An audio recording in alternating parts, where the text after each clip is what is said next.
ඉතින් වාහන ගැන දැනුම හොයන වාහනවලට ආදරය කරන ඔයාලා සියලු දෙනාම අදත් සාදරයෙන් පිළිගන්නවා SL Autotech YouTube channel එක. ඉතින් අද අපි කතා කරමු වාහනයක ඩ්‍රම් බ්‍රේක් සිස්ටම් එකක් කොහොමද ඇඩ්ජස්ට් කරගන්නේ කියලා. එහෙම නැත්නම් කියන බ්‍රේක් කට්ට දානවා කියලා. ඉතින් අද මේ දේ කරන්නේ කොහොමද? බ්‍රේක් කට්ට දාන්නේ කොහොමද? බ්‍රේක් කට්ට දාද්දි බලන්න ඕන සාධක මොනවද? මේ සියලු දේම මේ වීඩියෝෙන් කතා කරමු. එහෙනම් අපි ටග් ගාලා වීඩියෝ එකට ගිහලා කතා කරමු කොහොමද ඩ්‍රම් බ්‍රේක් සිස්ටම් එකක බ්‍රේක් කට්ට දාන්නේ. එහෙම නැත්නම් බ්‍රේක් ඇඩ්ජස්ට් කරගන්නේ. Welcome SL Auto Tech.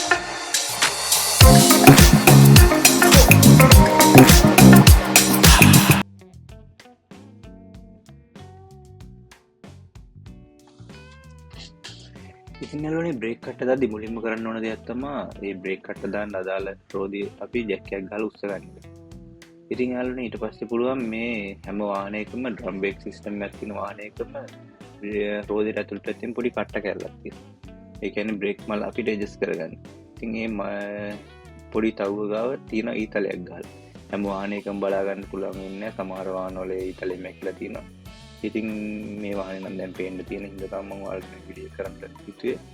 මේ ඊතලයේ පැත්තට මේ බ්‍රේක් කට්ට දාන මල කරකවද්දි ඔයාලට වෙනවා දැන් මේ වීඩියෝ එකේ විදිහට මේ මල කරකවද්දි බ්‍රේක් කට්ට ඇඩ්ජස්ට් වෙනවා. ඒ වගේම තමයි ඊතලයට විරුද්ධ පැත්තට මේ මල කරකවනකොට බ්‍රේක් අඩු වෙනවා. ඉතින් සමහර වාහනවල මේ මල් මාරු වෙනවා. ඒ කියන්නේ බ්‍රේක් රිපෙයාර් එකට ගලවපුවම වම් පැත්තේ මල් දකුණු පැත්තට මාරු වුනම සමහරවිට මේ ඊතලයේ තියෙන පැත්තටම කට්ට වැටෙන්නේ නැහැ. ඒව වෙනස් වෙනවා. ඒ හින්දා ඒ ගැනත් කල්පනාවෙන් බ්‍රේක් කට්ට දාද්දි දාන්න ඕන. මේ තියෙන්නේ මම ඉස්සෙල්ලා බ්‍රේක් කට්ට දාපු වාහනේ පිටිපස්සේ රෝදයක්. ඉතින් බලන්න මේකේ ඊතලයේ ගහලා තියෙන පැත්තට තියෙන්නේ ලූස් කියලා. ඉතින් මේකේ ඊතලයේ ගහලා තියෙන පැත්තට තමයි බ්‍රේක් අඩු වෙන්නේ. මේකේ බ්‍රේක් නිකන් අපිට ඉස්සෙල්ලා රෝදේ අඩු කරා වගේ අඩු කරන්න බෑ. බලන්න පේනවා බ්‍රේක් කට්ට දාන ඒ තව්වට යටින් තව පොඩි ඉලක් තියෙනවා. මේ දැන් නියනක් දාන්නම්. එන්නේ එතන නියන ඔබලත් පොඩි කෑල්ලක් තියෙනවා. ඒ කෑල්ල ඔබල තමයි බ්‍රේක් අඩු කරන්න තියෙන්නේ. ඉතින් මේ වගේ බ්‍රේක් වාහනවල බ්‍රේක් අඩු කරන්න ටිකක් අමාරුයි. ඉතින් ඒ හින්දා ඔයාලා බ්‍රේක් කට්ට දාන්නේ කොහොමද කියලා පොඩි දලා අදහසක් ගන්නයි මම මේ වීඩියෝ කරේ. ඉතින් යාළුවනේ මේ විදිහට තමයි වාහනයක බ්‍රේක් කට්ට ඇඩ්ජස්ට් කරන්න තියෙන්නේ. ඉතින් වාහනයට පොඩ්ඩක් වෙනස් වෙනවා. සමහරවිට ඩිමෝ බට් වගේ වාහනවල බ්‍රේක් කට්ට දාන්න බ්‍රේක් ඩ්‍රම් එක ගලවලා එළියටම ගන්න ඕන. ඉතින් යාළුවනේ මේ වීඩියෝ එක බැලුවා කියලා බ්‍රේක් කට්ට ඇඩ්ජස්ට් කරගන්න අමාරුයි. මොකද බ්‍රේක් කට්ට ඇඩ්ජස්ට් කරලා තව ගොඩාක් දේවල් බලන්න. බ්‍රේක් වාහනේ බ්‍රේක් කට්ට දාන රෝදේ රේසර් ප්ලේ තියෙනවද කියලා බලන්න. රේසර් ප්ලේ වගේ තිබ්බොත් බ්‍රේක් කට්ට දැම්මට පස්සේ රෝද හිර වෙන්න ගන්නවා. බයින් වෙන්න ගන්නවා. ඉතින් මේ වගේම තමයි බ්‍රේක් සිලින්ඩර් හිර වෙලා තියෙනවද කියලා බලන්න. එහෙම වුණත් බ්‍රේක් කට්ට දැම්මට පස්සේ බ්‍රේක් බයින් වෙන්න ගන්නවා. ඉතින් මේ වීඩියෝ එක බැලුවා කියලා විතරක්ම බ්‍රේක් ඇඩ්ජස්ට් කරගන්න අමාරුයි. ඒකට පොඩි පළපුරුද්දක් තියෙන්නත් ඕන. අනිත් එක තමයි යාළුවනේ බ්‍රේක් කට්ට දාද්දි රෝද හිර වෙන්න බ්‍රේක් කට්ට දාන්නේ නැහැ. සාමාන්‍යයෙන් අතින් කරගද්දි රෝදයක් වට දෙක තුනක් කැරගෙන විදිහට ගොඩක් ෆ්‍රී විදිහට තමයි බ්‍රේක් කට්ට දාලා බ්‍රේක් ඇඩ්ජස්ට් කරගන්නේ. ගොඩාක් හිර වෙන්න දැම්මොත් අපි බ්‍රේක් ගහද්දි ළඟ බ්‍රේක් බයින් වෙන්න ගන්නවා අනිවාර්යෙන්ම. ඉතින් යාළුවනේ ඒ දේවල් මතක තියාගන්න ඕන ඔයාලා බ්‍රේක් කට්ට ඇඩ්ජස්ට් කරගන්න.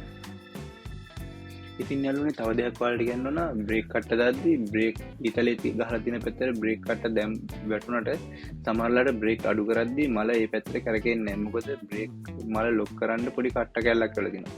එතකොට මම මේ වීඩියෝ එකේ පෙන්නනවා වගේ අර නියනත් තියලා ඒ කට්ට කැල්ල ඔබන්න තියෙන සමහර ඒවල කම්බියක් දාලා එළියට අදින්න තියෙනවා සමහර ලොක් කට්ටවල.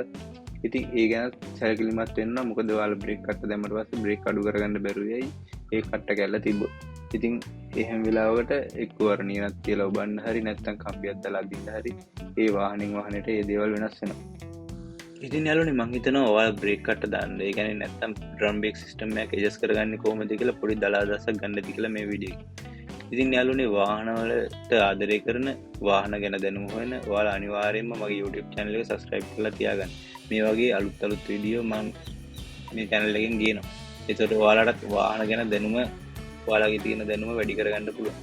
එහෙනම් ඉතින් යාළුවනේ SL Autotech YouTube channel එක subscribe කරලා තියාගන්න. එහෙනම් අදට මම ගිහින් එන්නම්. ඔයාලා සියලු දෙනාටම ජය වේවා.